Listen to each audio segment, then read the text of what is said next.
নমস্কার, নিউজ 18 বাংলায় আপনাদের সকলকে স্বাগত। প্রিয়াঙ্কা রয়েছি আপনাদের সঙ্গে। শুরু করছি খবর দিনভর। বঙ্গীয় হিন্দু মহামঞ্চের বিক্ষোভ, বাংলাদেশের সোনালী ব্যাংকে বিক্ষোভ, মিছিল আটকাতে মোতায়েন প্রচুর পুলিশ মোতায়েন। এই মুহূর্তে শিলিগুড়ির ছবি দেখাচ্ছি আপনাদের। বঙ্গীয় হিন্দু মহামঞ্চের বিক্ষোভ, বাংলাদেশের সোনালী ব্যাংকে বিক্ষোভ।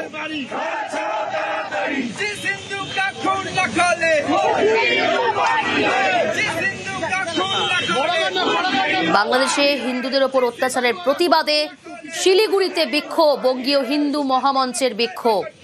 আর সেই মিছিল আটকাতে মোতায়েন করা হয়েছে প্রচুর পুলিশ। পার্থপ্রতিম রয়েছে আমার সঙ্গে। পার্থপ্রতিম, কি দাবি তোলা হচ্ছে এই মিছিল থেকে?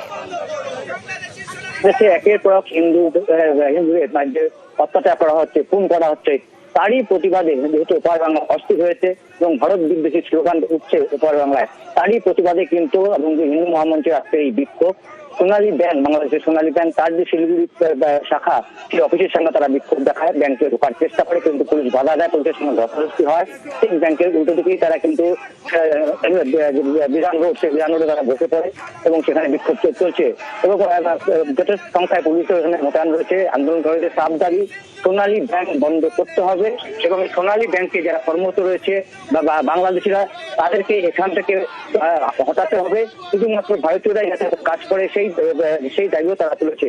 আর এই নিয়ে কিন্তু আমরা দেখছি গত কয়েকদিন ধরেই শিলিগুড়িতে কখনো দিশা অফিস, কখনো সোনালী ব্যাংক এই বিক্ষোভ কিন্তু চলছে এবং এর যাতে কোনো রকম বিশৃঙ্খল পরিস্থিতি তৈরি না হয় সেজন্য স্থিতি পদমর্যাদা অফিসার, বিশাল পুলিশ বাহিনী র্যাব রয়েছে কিন্তু এই সোনালী ব্যাংকের সামনে। সঙ্গে থাকো।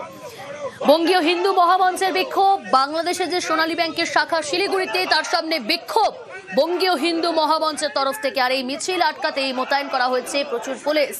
বাংলাদেশে হিন্দুদের ওপর অত্যাচার, তার এই প্রতিবাদে বাংলাদেশের সোনালী ব্যাংকের যে শাখা শিলিগুড়িতে, তার সামনে বিক্ষোভ বঙ্গীয় হিন্দু মহামঞ্চে। সেখানে সংখ্যালঘুদের উপর আক্রমণ, অত্যাচার চলছে। যেভাবে আমাদের ভাই দীপু দাসকে হত্যা করা হলো, তারপরেও বাংলাদেশ একটা মাত্র কথা বলছে না। আরো ওদের ছাত্র নেতারা আমাদের সেভেন সিস্টার এইসব দখল করার হুমকি দিচ্ছে। আমরা বাংলাদেশকে হুঁশিয়ারি দিতে চাই, যদি আমাদের ওই দিককার ওই পারের হিন্দুরা সুরক্ষিত না থাকে, তাহলে ভারতবর্ষেও বাংলাদেশিরা কিন্তু সুরক্ষিত থাকবে না। আমাদের সমস্ত সরকারের কাছে আবেদন, বাংলাদেশের সাথে সব রকম সম্পর্ক বিচ্ছিন্ন করুন। আমরা এখানে কোনো বাংলাদেশিদের কাজ করতে দিব না। বাংলাদেশে দীপু দাস খুনের প্রতিবাদ, কলকাতায় হিন্দু সংহতির ডাকে মিছিল। Sealdah Bangladesh deputy high commission মিছিল আটকাতে পুলিশের barricade বেগবাগানে।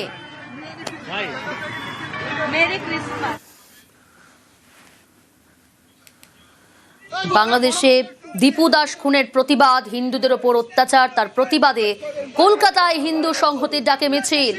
Sealdah Bangladesh deputy high commission মিছিল আটকাতে পুলিশের ব্যারিকেড বেগবাগানে। পাশাপাশি শিলিগুড়ির ছবি দেখাচ্ছি, বাংলাদেশের সোনালী ব্যাংকের যে শাখা শিলিগুড়িতে, তার সামনে বিক্ষোভ বঙ্গীয় হিন্দু মহামঞ্চে।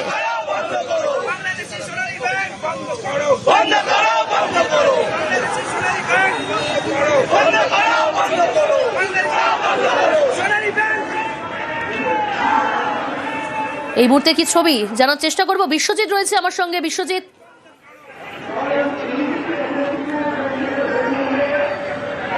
একদমই হিন্দু সংহতির যে মিছিল শিয়ালদা থেকে এসেছে এবং তাদের ডেপুটি হাই কমিশনের ডেপুটেশন দিতে যাওয়ার এবং বিক্ষোভ কর্মসূচি মিছিল এই মুহূর্তে মিছিল এসে যে বেগবাগান মোড়, সেখানে বিশাল পুলিশি ব্যারিকেড করা হয়েছে। প্রথমে হিউম্যান ব্যারিকেড, তারপর বিশাল প্রাচীর অর্থাৎ ব্যারিকেডের প্রাচীর করা হয়েছে এবং তারপর কমিশনের অফিসের ঠিক সামনে সেখানে আরও একটি অর্থাৎ ত্রিস্তরীয় এখানে নিরাপত্তা বলয় করা হয়েছে এবং তার সামনেই বিক্ষোভ অবস্থানে বসে পড়েছেন, মাটিতে বসে পড়েছেন হিন্দু সংহতির যারা কর্মী সমর্থক রয়েছেন। 200 থেকে 250 কর্মী সমর্থকদের মিছিল, সেটা শিয়ালদা থেকে এসেছে এবং এখানে এসে বসে রয়েছেন 3 প্রতিনিধি।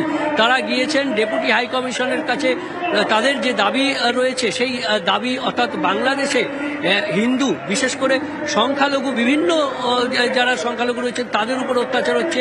হিন্দু যুবক দীপু দাস, তার যে পুড়িয়ে মারার ঘটনা, তার দুষ্কৃতীরা এখনো সাজা পায়নি, তার দুষ্কৃতীরা এখনো গ্রেপ্তার হয়নি।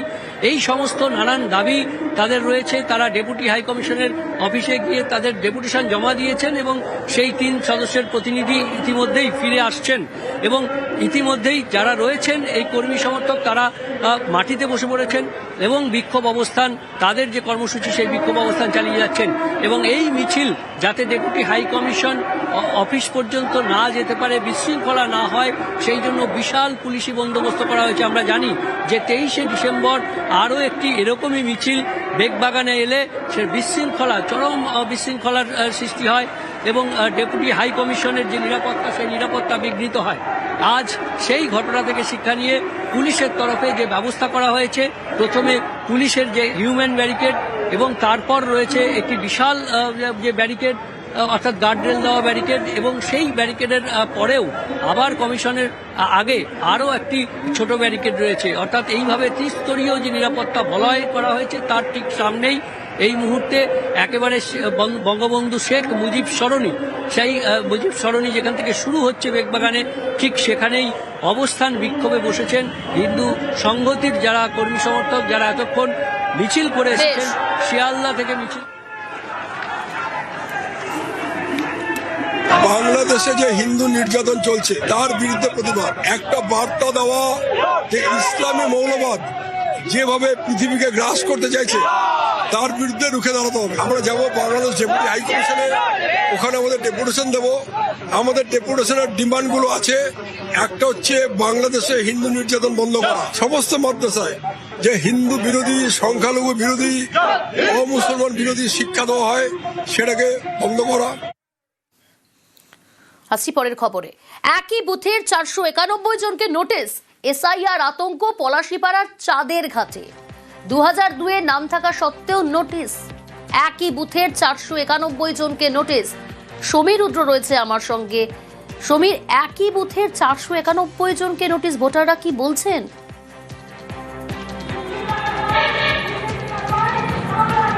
দেখো প্রিয়াঙ্কা, পলাশীপাড়া বিধানসভা চাঁদেরঘাট পঞ্চায়েত, এখানকার 215 নম্বর বুথ।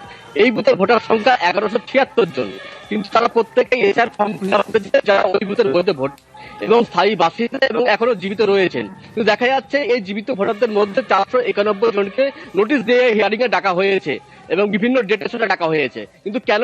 তাদের যেটা অভিযোগ যে তারা প্রত্যেকেই ফর্ম ফিল আপ করেছিলেন, বিএলওর কাছে তারা ফর্ম দিয়েছেন এবং তাদের প্রত্যেকেরই ডকুমেন্টস রয়েছে। 2002 সালের ভোটার তালিকাতে তাদের নাম রয়েছে এবং 1995 তালিকাতেও তাদের নাম ছিল এবং সেই সময় অনেকেই ভোটার হয়েছেন এবং তারা স্থায়ী বাসিন্দা, তাদের ওখানকার জমির কাগজপত্র রয়েছে।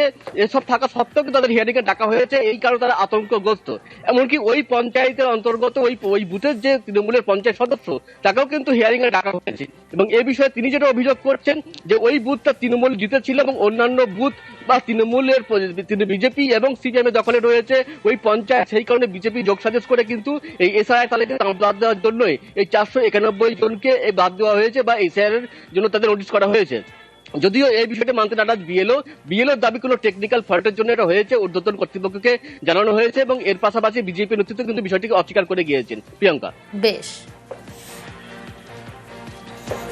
2002 সালের ভোটার লিস্টে নাম থাকার সত্ত্বেও আমাকে নোটিশ ধরেছে। নোটিশে বলা হয়েছে জানুয়ারি 2 তারিখে আমাকে হাজির হতে টেহট্ট বিডিও। আমরা এখানকার স্থানীয়, আমি ভোট দিচ্ছি 1998 সাল থেকে। আতঙ্কে আছি বিশাল, নোটিশের পরে কি হবে সেটা আমরা এখন চিন্তায় আছি বিশাল। এত কষ্ট করে দিয়ে যদি আমরা না পাই তাহলে দিন আনা দিন খাও, আমরা কোথায় পাবো পয়সা? যে যাবো টেহট্ট এখান থেকে অত দূর যাবো, তাহলে আমাদের পয়সা লাগবে, সেই পয়সাটা কে দেবে? আমরা যেতে পারবো না, এখানে আসতে হবে। এই যে নোটিশ আসছে, ভয় তো লাগছে। হ্যাঁ, ভয় লাগবে না? কিভাবে দিয়েছে তারা? 2002 সালের নাম আছে আর তারা কি চোখ বুঝে ওই কাজগুলো করেছে? আমি টোটাল 1212 জনকে এসআইআর ফর্ম দিয়েছিলাম। বিডিও সঙ্গে মিটিংয়ে একটা অসম্পূর্ণ ভোটার তালিকা দেয়। উনি আমাকে বলেছিলেন যে ওটা পরে দেখা যাবে, আপনি যতটুকু পেয়েছেন ততটুকু করুন। বিভিন্ন সমস্যা আমাকে সম্মুখীন হতে হচ্ছে, কারণ তাদের যখন আমি রেকর্ডগুলো ফাইল করছি তখন দেখা যাচ্ছে নো রেকর্ড ফাউন্ড। আর আমি এটা ভালোভাবে জানি আমার বুথে কোনো অবৈধ ভোটার নেই, শুধু নোটিশটা দিলেও হয়, নোটিশের ছবি তুলতে হবে, যাকে দিচ্ছি তার ছবি তুলতে হবে, বিশাল সমস্যা। আমি একার পক্ষে আমার এই বয়সে এই কাজ করা সম্ভব? প্রকৃত দোষ হচ্ছে কমিশনের, তাদের ওয়েবসাইটেই গড়মল। বারবার আমি বলা সত্ত্বেও তারা কিন্তু এটা ক্লিয়ার করেনি। আমাকে লাস্টে বলে দিল থার্ড অপশনে গিয়ে সব ক্লিয়ার করে দেন, এদের হিয়ারিং হবে না, কিন্তু এখন আমাকে হিয়ারিং এর নোটিশ ধরাচ্ছে। বিএলও বলছেন কোনো একটা টেকনিক্যাল ফল্ট, তা টেকনিক্যাল ফল্টের জন্য সাধারণ মানুষ কেন তারা ব্যতিব্যস্ত হবে? আমারও নাম এসছে, আমি 3 বারকার এখানকার জনপ্রতিনিধি, কারণ এই পাড়ায় বিজেপির কোনো ভোট নেই, সেই জন্য এই জায়গাটায় আঘাত আমার মনে হয় সব থেকে বেশি করা হয়েছে। 500 লোকের নাম এখানে বাদ দেওয়ার একটা চক্রান্ত শুরু হয়েছে। আমরা এটা চাইছি এর বিহিত ব্যবস্থা করতে, এবং কি আমরা এই 500 লোক নিয়ে আমরা বিডিও অফিস ঘেরাও করবো আগামী দিন, এবং কি আমরা চাইছি যে এইখানে ক্যাম্প করুক, মানুষের দরজায় দরজায় গিয়ে হিয়ারিংটা করুক। কাজটা হচ্ছে নির্বাচন কমিশনের, এখানে তো বিজেপির কোনো রোল নেই। এটা তৃণমূল কংগ্রেসের ভাবনায় ভুল। তৃণমূল কংগ্রেসকে মনে করিয়ে দিতে চায় যে আমার নামটাও ম্যাপিং এসেছে এবং আমাকেও নির্বাচন কমিশন ডেকেছে, অ্যাডমিট কার্ড এবং ভোট সার্টিফিকেট আমি জমা করেছি। বাংলার মানুষ সিদ্ধান্ত নিয়েছে আগামী নির্বাচন তৃণমূলের বিসর্জন, আর এটাই তৃণমূল কংগ্রেসের ভয়। চক্রান্তের এখানে কিচ্ছু নেই। এসআইআর নোটিশ পেতেই মৃত্যু, নোটিশে দুশ্চিন্তায় মৃত্যু দাবি পরিবারের। চন্দ্রকোনায় মৃত্যু প্রৌঢ় আলম খানের। মৃত্যুর ঘটনায় শাসক বিরোধী চর্চা। সুকান্ত রয়েছে আমার সঙ্গে। সুকান্ত, এসআইআর নোটিশ পেতেই মৃত্যু, পরিবারের তরফ থেকে ঠিক কি দাবি করা হচ্ছে, কি কারণে মৃত্যু?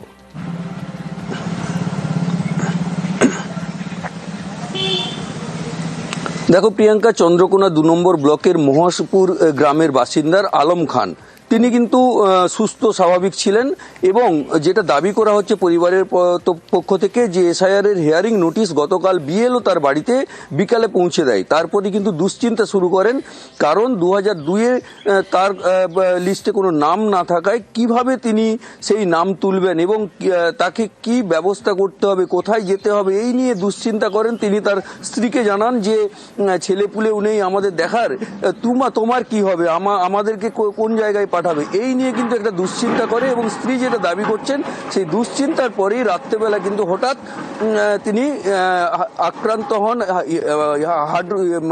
হার্ট রোগে, এবং তারপরেই কিন্তু হার্ট ফেল করে মারা যান। এরপরেই কিন্তু পরিবারের লোক তারা কিন্তু দাবি করছে, বা এলাকার মানুষ দাবি করছে যে হিয়ারিং নোটিশ পাওয়ার পরেই কিন্তু এই আলম খানের মৃত্যু হয়েছে। পুরো বিষয়টি নিয়ে কিন্তু রাজনৈতিক তরজা শুরু হয়েছে। বিজেপি তারা অভিযোগ করছে এবং তৃণমূল তারা দাবি করছে যে এই হিয়ারিং এর নোটিশের জন্যই মৃত্যু হয়েছে আলম খানের। প্রিয়াঙ্কা, বেশ, নোটিশটা দেখে হাতটা আটকে আমাকে তাড়িয়ে দিবে, আমি আমাকে নিয়ে পালাবে, আমি চিন্তিত হয়ে গেল। দেখে মানুষের উপর অত্যাচার শুরু করেছে কেন্দ্র সরকার, তার সঙ্গে তার এজেন্ট হিসাবে নির্বাচন কমিশনার, এতে করে কিছু মানুষ করা মেরে ফেলার চক্রান্ত। এই মানুষটা আমাদের সঙ্গে কথা বলেছে, সন্ধ্যা চা খেয়েছে, তারপরে এই নোটিশের কথা বলতে বলতে তার মনের মধ্যে একটা এমন হতাশ সৃষ্টি হয়ে গেল, যার ফলে আজকে এই মানুষটা গেল। এই নোটিশটাতেই এই মানুষটার জীবনটা নিয়ে নিল।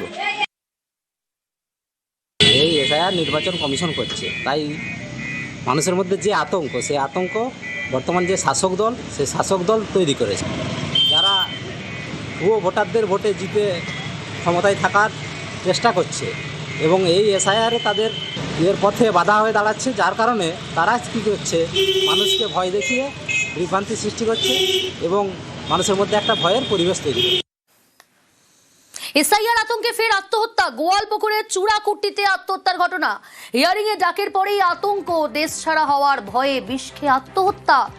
এসআইআর আতঙ্কে ফের আত্মহত্যা, গোয়ালপুকুরের চূড়াকুট্টির ঘটনা। চঞ্চল রয়েছে আমার সঙ্গে সরাসরি। চঞ্চল, পরিবারের তরফ থেকে কি অভিযোগ করা হচ্ছে?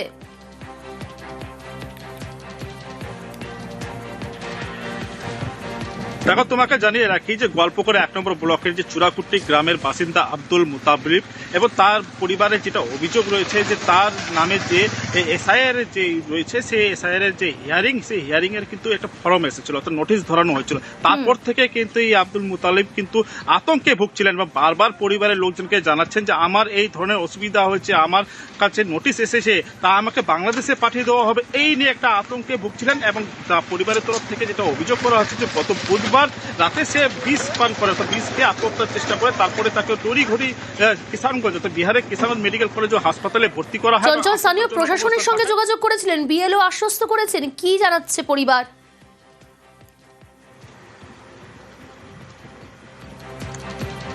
দেখো, প্রশাসনের তরফ থেকে বা বিএলও তরফ থেকে কিন্তু জানানো হয়েছিল যে কোনো অসুবিধা নেই, হিয়ারিং এ ডাকা হয়েছে এবং হিয়ারিং হওয়ার পরে তারপরে দেখা হবে। তবে হিয়ারিং এ যাওয়ার আগে কিন্তু এই ধরনের একটা আতঙ্ক, অর্থাৎ বারবার যে এক ধরনের কথা উঠে আসছে যে এই দেশ থেকে অন্য দেশে পালিয়ে দেওয়া হবে, পাঠিয়ে দেওয়া হবে, ডিটেনশন ক্যাম্পে রাখা হবে, এই একটা আতঙ্ক কিন্তু শুরু থেকে মানুষের মধ্যে ভুগতে ছিল। তার কিন্তু এই প্রভাব তার এই মুতাবলিবের উপরে পড়েছিল এবং তাতেই কিন্তু এই আতঙ্কে তিনি আত্মহত্যা করেন, এমনটা কিন্তু পরিবারের তরফ থেকে দাবি করা হচ্ছে। বেশ, আতঙ্ক শুধু আজ আমাদের একটা গল্প করে না, সারা পশ্চিম বাংলায় আতঙ্ক সৃষ্টি করে দিয়েছে। যেটা ঘটনা ঘটেছে, একটা ছেলে আব্দুল মুতাব্বির এর মারা দেওয়ার আমি দায়ী মনে করছি Gyanesh Kumar, ECI of India, ওনার নামে এফআইআর করা উচিত। আর অমিত শাহ মোদী এনার দায়ী। এই সরকারের প্রধানমন্ত্রী আর মোদীকে রিজাইন করা উচিত আর ইসিআই এগেনস্টে এফআইআর করে ইসিআই কে অ্যারেস্ট করা উচিত।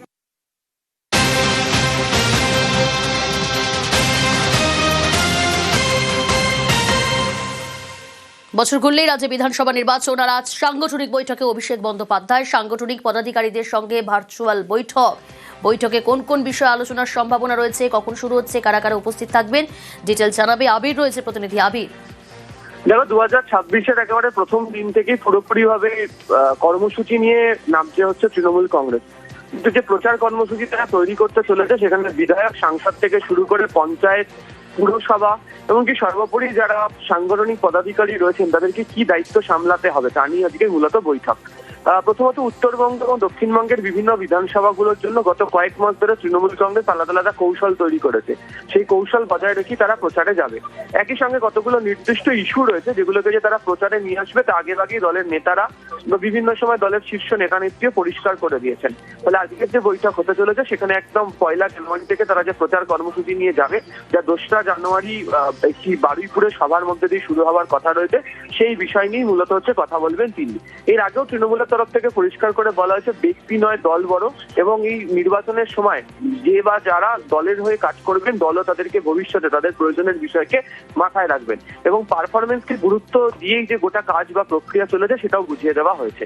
আজকে সেটাই অভিষেক বন্দ্যোপাধ্যায় তার বৈঠকের ক্ষেত্রে বলতে পারেন। বিকেল 4টে নাগাদ এই বৈঠক শুরু হবে। প্রায় 5,000-এরও বেশি যারা সাংগঠনিক পদাধিকারী, সাংসদ, বিধায়করা রয়েছেন তারা অভিষেকের এই ভার্চুয়াল বৈঠকে যোগ দিতে চলেছেন। বেশ,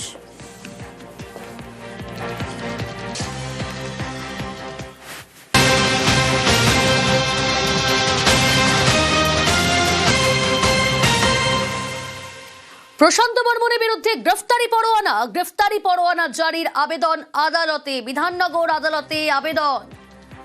অনুপ রয়েছে টেলিফোন লাইনে। অনুপ, পুলিশের তরফ থেকে কি আবেদন করা হলো?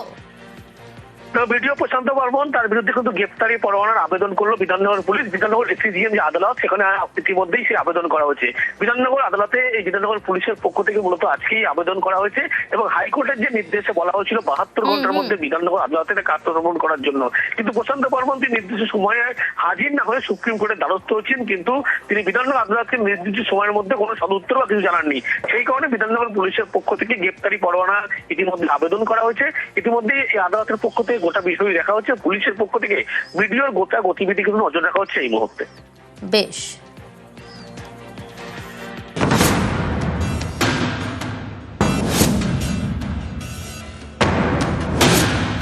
30 অক্টোবর নিউ টাউনের যাত্রাগাছি থেকে সোনা ব্যবসায়ী স্বপন কামিল্লার দেহ উদ্ধার হয়।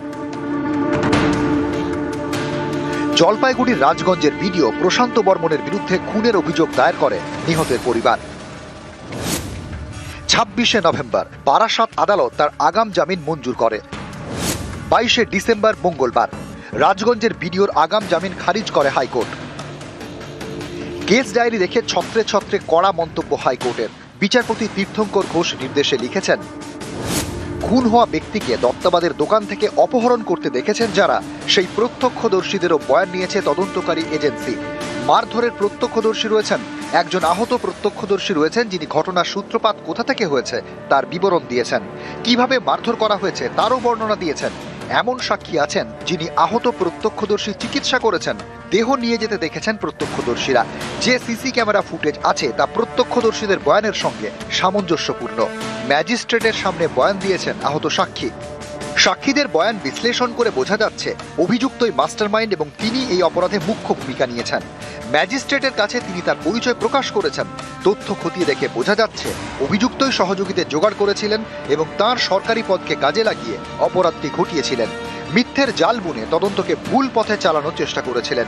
বারাসাত আদালতের আগাম জামিনের রায়কে চ্যালেঞ্জ করে কলকাতা হাইকোর্টে যায় বিধাননগর পুলিশ।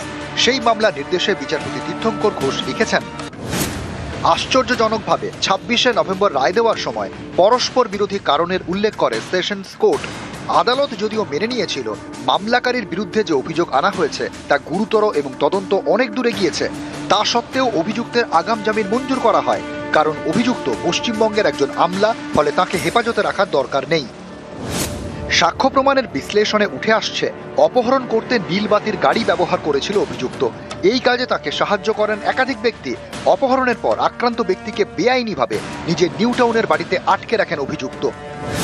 প্রত্যক্ষদর্শীদের বিবরণ অনুযায়ী অপহৃত ব্যক্তিকে নাগাড়ে মারধর করা হচ্ছিল তার বয়ান নেওয়ার জন্য। প্রবল মারধরের জেরে সন্ধ্যায় তিনি জ্ঞান হারান, তারপর মৃত্যু হয়। ময়নাতদন্তের রিপোর্টে মৃতের শরীরে ক্ষতচিহ্ন দেখা গিয়েছে। অভিযুক্তের আচরণে স্পষ্ট সরকারি ক্ষমতার বলে অতিরিক্ত আত্মবিশ্বাসে ভুগছিলেন তিনি। আইন নিজের হাতে তুলে নিয়েছিলেন, এমনভাবে গোটা ঘটনাটি ঘটিয়েছিলেন যা আইন শৃঙ্খলা ব্যবস্থার একেবারে গোড়ায় আঘাত করেছে। সহযোগীরা হেফাজতে, আর যার নেতৃত্বে গোটা ঘটনাটি ঘটেছে তাকে যদি আগাম জামিন দিয়ে দেওয়া হয় তাহলে সেটা বিচারের নামে প্রহসন হবে, তাও শুধুমাত্র এই কারণে যে তিনি একজন WBCS অফিসার। বোঝাই যাচ্ছে তদন্ত প্রক্রিয়াকে বেলাইন করার চেষ্টা করেছিলেন অভিযুক্ত, কিন্তু বিমানের টিকিট এবং বিমান সংস্থা দেওয়া তথ্যে স্পষ্ট ঘটনার পর অভিযুক্ত এবং তার সহযোগীরা উত্তরবঙ্গে পালিয়ে গিয়েছিলেন। কোনো জঘন্য অপরাধের মামলায় আগাম জামিন বা জামিনের আবেদনের ক্ষেত্রে বেশ কিছু বিষয় খতিয়ে দেখে আদালত। উত্তর 24 পরগনার সেশন জজ এবং বিধাননগরের ACGM যে রায় দিয়েছেন তাতে পর্যাপ্ত কারণ দেখানো হয়নি। বহু তথ্যকে এড়িয়ে যাওয়া হয়েছে এই রায়ে, তাই রায়টি খারিজ করা হলো। আগাম জামিন খারিজ। সোমবার এভাবেই আগাম জামিন খারিজ করে হাইকোর্ট। বিচারপতি নির্দেশ দেন 72 ঘন্টার মধ্যে বিধাননগর আদালতে রাজগঞ্জের বিডিওকে আত্মসমর্পণ করতে হবে। আমার স্বামীকে প্রশান্ত বর্মনই হত্যা করেছে। আমি হাইকোর্ট করেছিলাম, হাইকোর্ট পরে আম কাকু সে ধমকা চমকা করলো, হাইকোর্ট পরে ও জামিন খারজ হয়েছে, তেণু করি হাইকোর্টকে ধন্যবাদ। রাজগঞ্জের বিডিও প্রশান্ত বর্মন, তার এমনই দাপট যে এখনো রাজগঞ্জের কেউ তার বিরুদ্ধে ক্যামেরার সামনে মুখ খুলতে নারাজ। তাদের বক্তব্য এই বিডিওর বিরুদ্ধে মুখ খোলা মানেই বিপদ ডেকে আনা। নিউজ 18 বাংলা। মাথাভাঙায় বিবাদে খুন কাকা ভাইপো, আর এই খুনের ঘটনায় গ্রেফতার করা হলো 3 জনকে। কোথা থেকে গ্রেফতার, কিভাবে তারা জড়িত এই ঘটনার সঙ্গে, আরো বিস্তারিত জানবো। রাজেশ রয়েছে আমার সঙ্গে। রাজেশ, দেখো, গতকাল মাথাভাঙা 1 ব্লকের হাজরাহাটের বালাসী গ্রামে একটি প্রেমের সম্পর্ককে কেন্দ্র করে বিবাদের ঘটনা ঘটে এবং সংঘর্ষের ফলে 2 জনের মৃত্যু হয়, আহত হয় প্রায় 4 জন। এই ঘটনার পরে ঘটনার তদন্তে নামে মাথাভাঙা থানার পুলিশ। মাথাভাঙা থানার পুলিশ যেটা জানিয়েছে, এই ঘটনায় ইতিমধ্যে 3 জনকে তারা গ্রেপ্তার করেছে, সুধীর শিকদার, কানাই শিকদার এবং চঞ্চলা সরকার। এবং এই ঘটনা প্রসঙ্গে আজ কোচবিহার এসপি অফিসে কোচবিহার জেলা এসপি সাংবাদিক বৈঠক করে এই বিষয়টি জানিয়েছেন। পাশাপাশি এটাও জানিয়েছেন এই ঘটনায় আরো যারা যুক্ত রয়েছে তাদের বিরুদ্ধেও তাদেরকেও উদ্ধার করতে, আটক করতে পুলিশ তল্লাশি চালাচ্ছে। পাশাপাশি এই ঘটনার পর এলাকায় কিন্তু একটা আতঙ্কের পরিবেশ তৈরি হয়েছে এবং এলাকায় যাতে নতুন করে কোনো অশান্তির ঘটনা না ঘটে তার জন্য পুলিশি টহলদারি চলছে। বেশ। एफआईआर नेम्ड अक्यूज मध्ये 3 जन का अरेस्ट करलाम और 2 जो मेन अक्यूज्ड আছে in addition to those 3 people ওনাকে আমি শীঘ্রই অ্যারেস্ট করব। কি ফলান সরকারের মেয়ে আর এই যাদব সরকারের মধ্যে একটু ভালোবাসা ছিল, যেটা ফলানকে ভালো লাগেনি। তো ওটা নিয়ে উনি যাদবকে এক দুবার ওয়ার্ন করেছিলেন। তারপরে ও কথা বলার জন্যই যাদবের কাছে গিয়েছিলেন। কথা বলার সময় একটু বেড়েছিল মামলা আর হাতাহাতি হয়ে গেল ইট ইনক্রিজ। আর যাদবকে রেস্কিউ করার জন্য মাধব গিয়েছিল। মাধবকে দেখে আরো একটু উনি ক্রোধ হয়ে মাধবকে ওঠান। উনার মধ্যে অনেক দিন ধরে একটা পারিবারিক সমস্যা আছে বলে শুনলাম, মানে পিন্টু অ্যান্ড সরকার ফ্যামিলি, তো নিজেদের ওনার ওয়াইফ নিয়ে একটু সমস্যা ছিল। তো হতে পারে ওটা আছে, but main issue was because of the love story between তিনজন আছে, সুধীর সিকদার, কানাই সিকদার আর চঞ্চলা সরকার। যেটুকু ইনভেস্টিগেশন করতে পারলাম, this is a purely family matter. ঠিক আছে, উনি কে গোষ্ঠীর সঙ্গে রিলেটেড ছিলেন ওটা আমি দেখছি না। This is a pure criminal matter, যেখানে মার্ডার কেস আছে। আমরা treating it as a murder. নজর রাখবো পরের খবরে। বেঙ্গল সাফারিতে আসছে নতুন অতিথি। 2026-এ শিলিগুড়ি পার্কের সিংহ পশুরাজের জন্য তৈরি হচ্ছে এনক্লোজার। সাফারিতে দেখা মিলবে জলহস্তিরও। ফের শুরু হচ্ছে হাতি সাফারিও। পর্যটক টানতে একাধিক পরিকল্পনা পার্ক কর্তৃপক্ষের। তো অলরেডি আছে, তো অলরেডি ডিসপ্লেতে আছে, লোক দেখতে পাচ্ছে। হাতি সাফারির জন্য আমরা ব্যবস্থা নিচ্ছি। হাতি একটা নয়া নিয়ে আসতে হবে, আমরা চিঠি পাঠিয়েছি। ডিমান্ড বেশি আছে, আমাদের ক্যাপাসিটি আছে। ক্যাপাসিটি অনুযায়ী আমরা সাফারি আর স্টাফ সবাই অ্যালার্ট আছে, আমরা ম্যানেজ করব। একটা ছবি দেখাবো আপনাদের। ওড়িশার কেন্দাপাড়ায় দুঃসাহসী বাঁদর সেনা কুমিরের মুখ থেকে সঙ্গীকে বাঁচানোর চেষ্টা। সঙ্গীকে বাঁচাতে না পারলেও আত্মরক্ষায় একজোট। কুমিরের আক্রমণ থেকে বাঁচতে অভিনব পন্থা। খালে 20টিরও বেশি বাঁদরের একসঙ্গে সাঁতার। স্থানীয় মোবাইলে রুদ্ধশ্বাস ভিডিও।